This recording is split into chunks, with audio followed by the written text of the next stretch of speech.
Voici un problème qui a été posé à l'oral de mathématiques du concours XESPCI, X c'est bien sûr l'école polytechnique, concours commun en filière PC en 2022.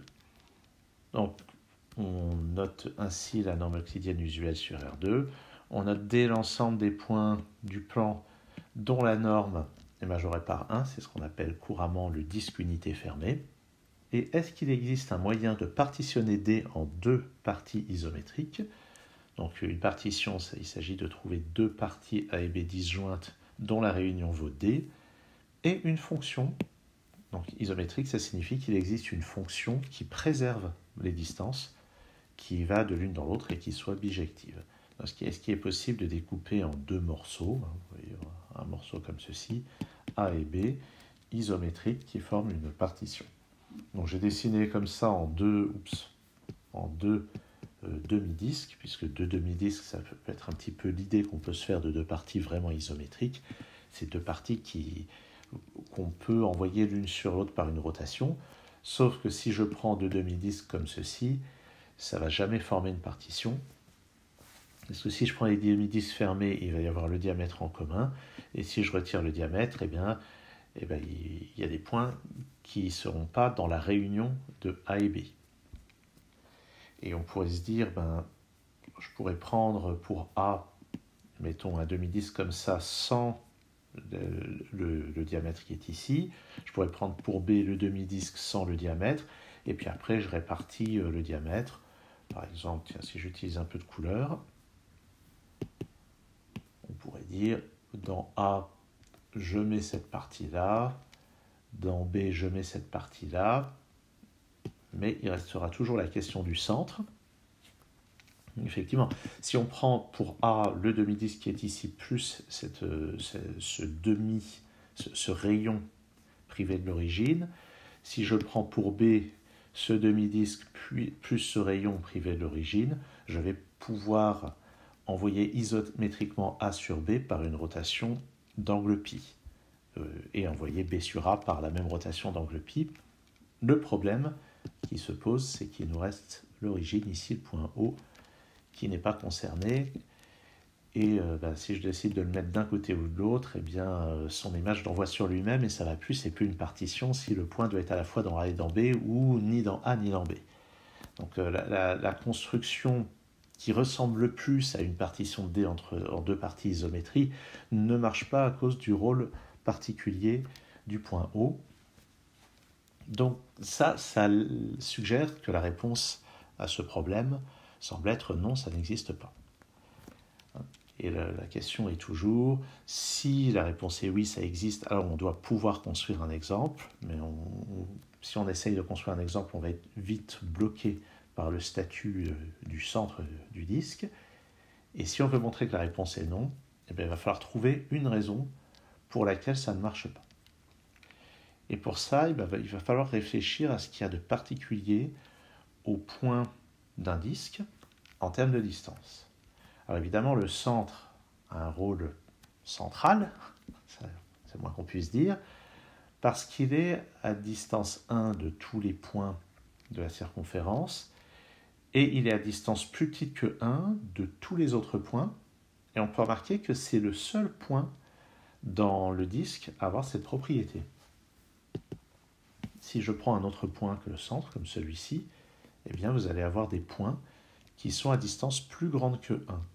Si je prends le diamètre qui passe par ce point que je m'étais donné, le long de ce diamètre, de ce côté-ci, les distances vont être plus petites que 1, mais de l'autre côté, il va y avoir des points à distance plus grande que 1. Donc, si on prend un autre point que le centre, il y a toujours des points dans le disque qui sont à distance plus grande que 1.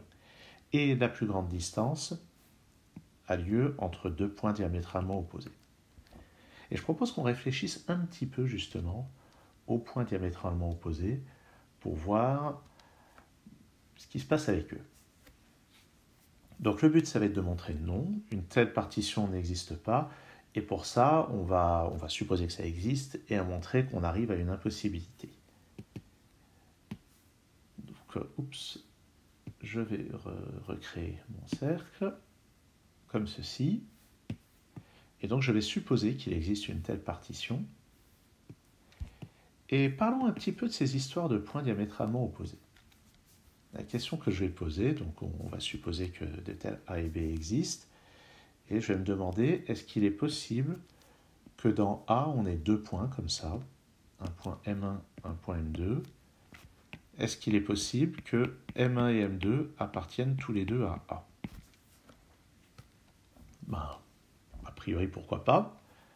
Maintenant, regardons ce qu'on peut dire sur leurs images par F. Donc, je vais appeler par exemple N1 l'image de M1 par F. Je vais appeler N2 l'image de M2 par F. Et ce que nous dit l'hypothèse qu'on a une isométrie entre A et B, c'est que ces deux points N1 et N2 qui appartiennent à B sont à même distance. N1 et N2, c'est la même distance qu'entre M1 et M2. Et puisque j'ai supposé M1 et M2 diamétralement opposés, cette distance est égale à 2, ce qui signifie que N1 et N2 sont eux aussi diamétralement opposés. Donc je vais avoir N1 comme ceci, N2 diamétralement opposés. Comme ceci, comme ça. Alors j'ai fait exprès de bien montrer que les droites se coupent en ce point-là. Et il y a une raison à ça. C'est que le point où on se coupe, c'est le centre, dont j'avais dit qu'il pouvait être problématique. Alors pourquoi est-ce qu'il est problématique? La question qu'on va se poser maintenant, c'est ce centre, est-ce qu'il appartient à A, est-ce qu'il appartient à B? Ce qui est sûr, c'est qu'il appartient à un des deux. Donc, quitte à échanger nos notations A et B, je vais ajouter comme hypothèse que le centre appartient à A. Donc, on va faire cette hypothèse et on va voir à quoi on arrive. Et bien, la question qui se pose, c'est qu'est-ce qu'on peut dire de son image? Je vais appeler P l'image du centre par O, et d'après mon hypothèse, ça va être un élément de B. Et alors, qu'est-ce que c'est que ce point P? Eh bien, on sait que... Alors, attendez, je vais faire un petit peu de place. Je vais faire un petit peu de place ici. Ce qu'on sait, c'est que F préserve les distances. Donc, la distance entre O, pardon, pas entre O et M1, enfin si, entre O et M1, c'est la même qu'entre leurs images, c'est-à-dire P et M2. Et je sais que OM1 vaut 1. Et de la même manière, je me suis remis dans mes notations, c'est pas M2, c'est N1. Mon isométrie, on voit ce point sur ce point. On voit ce point sur ce point. Et de la même manière, 1, c'est la distance entre O et M2, et c'est aussi PN2. Donc le point P est à distance 1 de N1, à distance 2 de N2. Et on sait par ailleurs que donc, ça nous donne N1P plus PN2, c'est 1 plus 1, c'est égal à 2, donc c'est égal à N1N2. Et par conséquent, puisqu'on est dans le cas d'égalité de l'inégalité triangulaire, on en déduit que le point P est situé sur le segment N1N2. Il est donc situé sur ce segment et il est situé à distance 1 de chacun des deux points. Donc, moralité, P c'est le milieu de ce segment, donc P c'est égal à O. Et on en déduit donc, puisque P est égal à O, que O appartient à B, mais ça contredit nos hypothèses, qui étaient que A et B soient disjoints. Avec cette hypothèse, si je fais l'hypothèse qu'il y a dans la partie A deux points diamétralement opposés, j'en déduis que le milieu du segment est à la fois dans A et dans B, ce qui est impossible. Donc, la conclusion, alors là pour le moment, je n'ai pas démontré qu'il n'existe pas de partie A et B isométriques qui forment une partition de D. Tout ce que j'ai montré, c'est que si un tel triplet ABD existe, alors il est impossible que l'une des deux parties contienne deux points diamétralement opposés. Donc je vais faire de la place et je vais écrire ceci. Donc, bilan, si ça existe, alors ni A ni B ne contient deux points diamétralement opposés. Voilà. avec une écriture splendide. Ok, et alors, maintenant on va voir qu'au contraire, si une telle partition de D existe, eh bien forcément il y a une des deux parties qui va contenir deux points diamétralement opposés. Donc, je vais redessiner le cercle, ce qui fait qu'on arrivera à une contradiction qui prouvera au bout du compte qu'il est impossible qu'une telle partition existe. Et pour ça, je vais revenir à l'origine. Donc je suppose toujours qu'il existe de telles parties A et B, et l'origine est forcément dans A ou dans B, donc je vais rajouter mon hypothèse que 0 appartient à A, parce qu'il faut bien que l'une des deux parties contienne l'origine, ou donc pas 0, et je vais supposer que c'est A. Et comme précédemment, je vais appeler P l'image de ce point, l'image du point O, qui est donc un élément de B, et en particulier P est différent de O. Donc le point P, je vais le représenter. Et alors la remarque qu'on va faire, c'est que pour tout point M dans A, on sait, j'avais déjà fait la remarque précédemment, la distance entre O et M est majorée par 1. Et maintenant, si je prends un point N dans B, donc ce que je disais, entre un point M de A et le point O, la distance sera toujours majorée par 1, c'est la définition de D. Maintenant, si je prends N, un élément dans B, voilà, un élément N dans B, eh bien, ce point N, il est de la forme f de M pour un certain élément M qui appartient à A. Donc, ce point, c'est tout simplement f inverse de N, image réciproque, qui est donc un élément de A. Et ce que je sais, c'est que la distance entre ce point grand M, qui est donc f image réciproque de N, la distance à l'origine, la distance au centre du disque est majorée par 1. Et par conséquent, du fait que f préserve les distances, on va en déduire que l'écart entre P et N est lui aussi majoré par 1. Donc le bilan de ceci, c'est que pour tout point N appartenant à l'ensemble B, la distance entre P et N est majorée par 1. Et ça signifie